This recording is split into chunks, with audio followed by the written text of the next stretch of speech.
Bonjour à tous, comment vivent les groupes de maison? Quelle forme d'enseignement? Voilà le sujet dont on va parler aujourd'hui. On se rappelle de ce verset clé, les 4 aspects essentiels de la vie communautaire. Les premiers disciples persévéraient dans les maisons, dans l'enseignement des apôtres, dans la fraction du pain, dans la communion fraternelle et dans les prières. Aujourd'hui, nous allons parler particulièrement de la forme d'enseignement.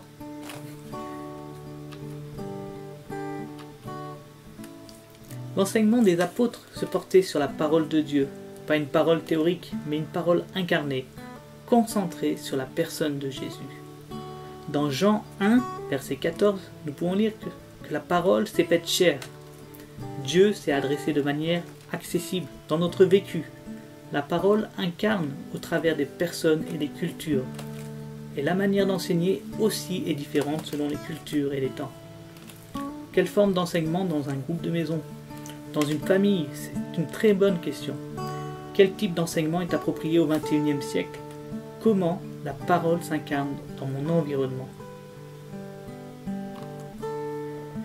Quand on parle de l'enseignement, la plupart des chrétiens ont tout de suite l'image d'un pasteur ou d'un prêtre qui fait une prédication d'1 heure sur l'estrade. En effet, c'est la forme d'enseignement la plus courante qu'on voit dans les églises, mais elle n'est pas celle que Jésus utilisait pour enseigner pour la plupart du temps. Elle est plutôt héritée de la culture grecque et romaine, avec un discours construit et monologue, en se basant sur la connaissance intellectuelle et des raisonnements. Et cet enseignement est souvent assuré par des professionnels élites. Cette forme d'enseignement peut avoir sa place pour certains contextes, mais l'utiliser de manière systématique ne favorise pas forcément la vie, notamment dans un groupe de maison. En plus de l'influence de la culture grecque, on est aussi très imprégné de la forme d'école classique qui est issue de l'industrialisation. Donc le but, c'est d'assimiler un enseignement formaté, puis l'exécuter selon des consignes. Il n'y a pas vraiment ou peu de place à la créativité. Dans le milieu scolaire, les enfants sont séparés par âge et niveau, cloisonnés avec ceux qui leur ressemblent. Des aspects dans les relations naturelles de la vie, comme la diversité, la collaboration, l'entraide, l'intergénérationnel, leur sont souvent étrangers. Ils sont coupés du cadre de vie naturel, apprendre à vivre, formation du caractère, apprendre à apprendre. Ces aspects sont souvent manquants. Cette méthode est efficace pour former des ouvriers capables d'exécuter les commandes, mais pas pour former des personnes.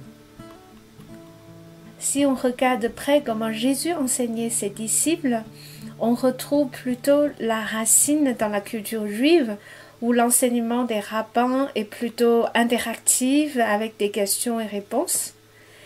C'est transmettre la vie et le caractère dans le quotidien. Chacun a la parole. Donc on voit dans la Bible des récits où tous les membres de la synagogue peuvent prendre la parole pour enseigner. Et c'est un enseignement relationnel. Il est personnalisé selon l'auditeur et de son stade dans la foi. Donc Jésus, il enseignait de manière très différente la femme samaritaine et Nicodème. Et Jésus mettait aussi l'accent sur la mise en pratique. C'est justement la pédagogie la plus adaptée pour un groupe de maison. Il faut dire qu'un groupe de maison n'est pas une église classique en miniature. L'enseignement dans un groupe de maison n'est pas de ramener une prédication du dimanche matin en faisant plus court. Cela suppose tout un changement de mentalité et de forme. La parole de Dieu nous compare à des vases de terre modelés par le potier. De manière progressive, Dieu a façonné et réformé l'enseignement dans notre groupe local. D'une forme magistrale, on s'est évolué vers la forme d'aujourd'hui qu'on va vous exposer par la suite. Dans un groupe de maison, au lieu d'un prédicateur qui parle tout seul, il y a un animateur du groupe qui facilite la participation de tous. Donc le critère de qualité n'est plus la capacité d'élocution du prédicateur, mais la qualité des échanges, de l'implication de chacun de la créativité et de la vie du groupe. Au lieu d'un prédicateur qui donne des réponses, l'animateur pose des bonnes questions qui font réfléchir. Au lieu des auditeurs qui reçoivent passivement l'enseignement, c'est un groupe vivant qui construit ensemble l'enseignement par la collaboration.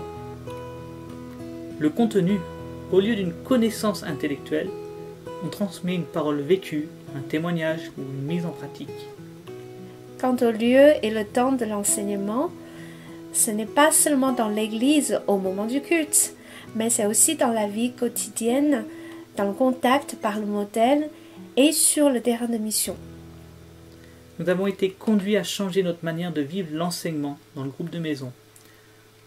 Par la suite, nous avons découvert qu'il existe aujourd'hui des approches pédagogiques innovantes qui se font dans le même état d'esprit, comme Montessori, Freinet, la classe inversée, la pédagogie ouverte ou bien d'autres. Leur efficacité est bien prouvée.